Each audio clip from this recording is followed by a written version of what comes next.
Very pleased to introduce to you TimberWolf cycles.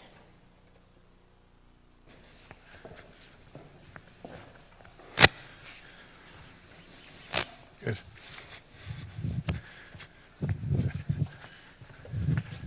Hi. David Tiemann. Hi. Nice to meet you. Hey, Esther, how are you? Nice to see you.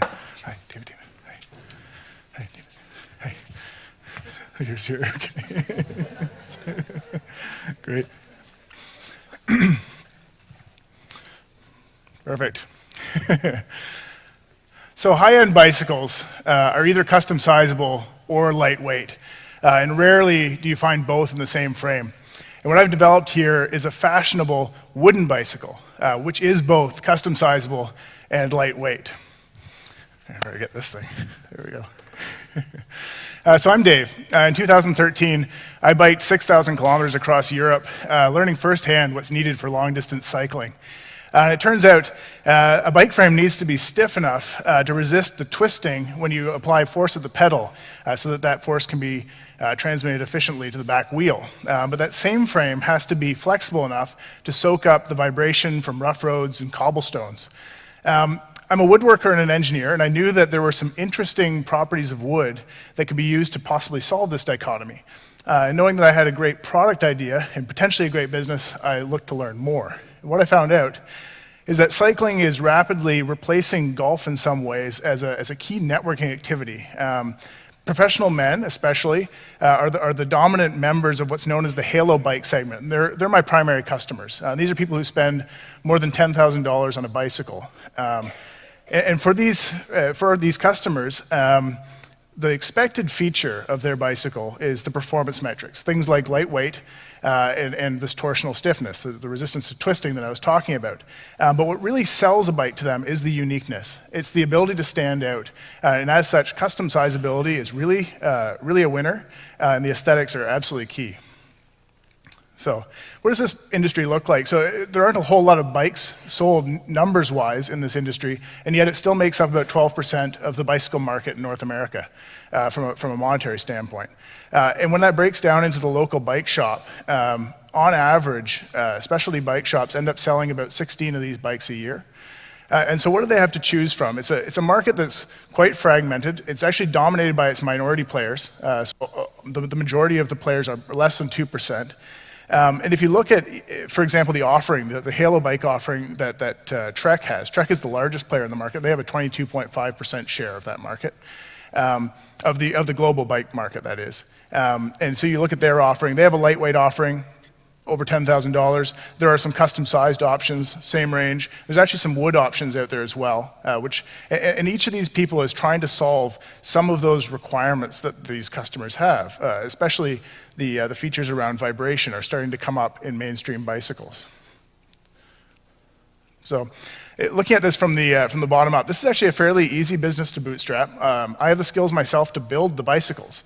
And so even if you look at 10 bicycles this year, I can bring home enough money to keep myself going. Using my dad's garage, which is where I'm operating out of right now. It's a fairly sizable garage, but it can produce a maximum of about 50 bikes a year. And even so, that's actually a pretty good business to have. But the exciting part comes when you look from the other way at this. There's a lot of room to grow. If I can grow to be one of those 2% market share players, this is a $10 million a year business. And how do I get there? It's all about relationships here. Because this is a networking activity, cycling, it's all about building these relationships. And through some of the coaching I've had through the QIC program, as well as industry partnerships at Queen's and Launch Lab, et cetera, I've discovered a few bike fitters as well. And the key thing that we discovered meeting with bike fitters is that they know each other. and they know each other across the country and around the continent. And so they're a great connection to move from place to place. But they also know the key bike shops, and they know the key people who love to cycle and are the key players in the industry. And so that's the strategy now for growing the distribution presence for the bikes. The brand awareness, the way that can grow really well, there's a lot of co-branding opportunities here. A lot of the same people who like this sort of thing would also like other craftsman-type products. And that could be anything from wooden boats to craft beers. So there's a lot of opportunity there that we've begun pursuing as well. The other thing is ride presence. You just simply have to touch this bike and ride this bike in order to really know that it's different. And so getting out there on rides or getting key people out on rides is really important. So where are we at right now? There is a patent provisional in place, which will split probably into about 3 patents. Not only is this a beautiful piece of art, but it's also a technical masterpiece, really, if I might say so myself. And that's described by these patents.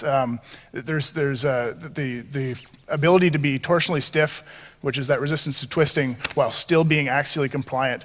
There is a patent that describes how that will work.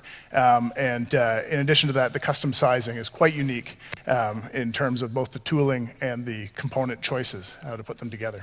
So this spring, we're fortunate enough to receive $5,000, which we've allocated or spent for a number of things. And the dominant thing there is mechanical testing. And this addresses that expected feature of performance. This bike must perform, and so that's an important place to put some of these funds. Special tools is interesting, actually, that I've been able to make most tools using some tools available through the Resources Innovation Park as well as Spark Studios here on campus. But there are some special tools which are standard to the industry which were needed, and so that was purchased with that money as well. What's needed now? The 2 big things that are important to know to scale this business are can somebody else build this bike? And I think they can. I've got a young luthier that's quite keen to work with us. Using people's skills, especially in the guitar building industry, to do this expert woodworking will be really important to figure out. So I need money for that, as well as money for these marketing efforts, how to convert these customers. And there's quite a bit we know about this in terms of the relationships, but there's a lot of unknowns. And the key thing I'm actually really looking for today is somebody interested in being a partner with me. This has been quite a stretch of my own time in order to be so many different parts of this company simultaneously. And so looking for a partner today from amongst all of you here. So thank you very much. And now this is the part that I'm really excited about. And I get to show you this work of art that I've created over so much time. And I'll take questions.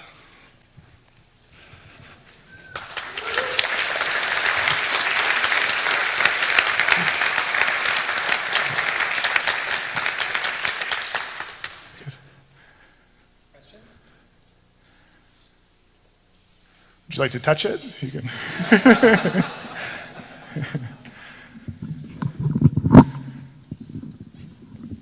Sure. I was going to ask about your ask for labor. What labor would you be looking for? Oh, I see. Like, what do I want the person to do? So the thing that's really important to learn is, can people do the woodworking component? That's really important. It would be nice, obviously, to have some people to help out with some of the administrative tasks of the business as well. But the key thing to learn is can they build a bike? And so that's the primary reason for money like that. Okay. What's the time from order to delivery on this bike, and how does that compare to other bikes? Because someone spending 10 grand on a bike probably wants it soon. That's an interesting question, actually. It's true to some extent, but mostly people who make a purchase like this want to revel in it. And so expecting it to come is not so bad. While that's being said, the turnaround wouldn't be considerably different from any other custom-sized bicycle maker, especially with the patented technology on how to do the custom sizing. The parts are actually pre-cut in a certain way, and they get trimmed in the special tool, which is also patentable, which then creates their custom-sized bike. So I just need that bike fitter to tell me, hey, they go off, they get fitted. The bike fitter sends me their dimensions. We place the order, probably on the order of a month, I would expect, for a turnaround. And then that bike would be shipped to the local bike shop that this customer was already connected with in that community. Right? Thank you. You mentioned that some of your competitors are also making wooden bikes. Yes. So what are the main differences of your wooden bike compared to theirs that would be important to someone who cares about performance or metrics? Yeah. So it's interesting. I actually have always seen my competitors as more the other producers of performance bikes. The wooden bikes are beautiful that are out there, and they do address a lot of those aesthetic things and the uniqueness parts of the decision in making a bicycle. But there aren't any out there that are comparably torsionally stiff, and there aren't any out there that are anywhere close to the same weight, whereas this is comparable to a carbon bike.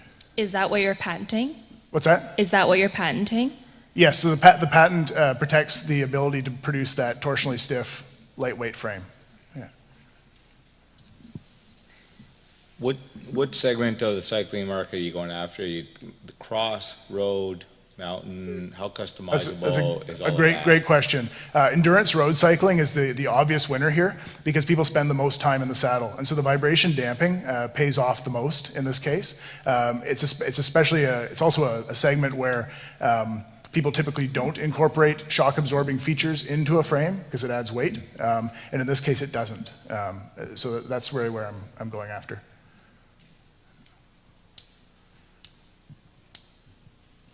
Any other questions?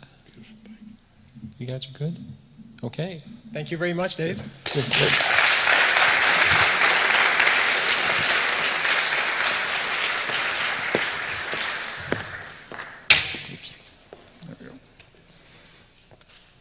There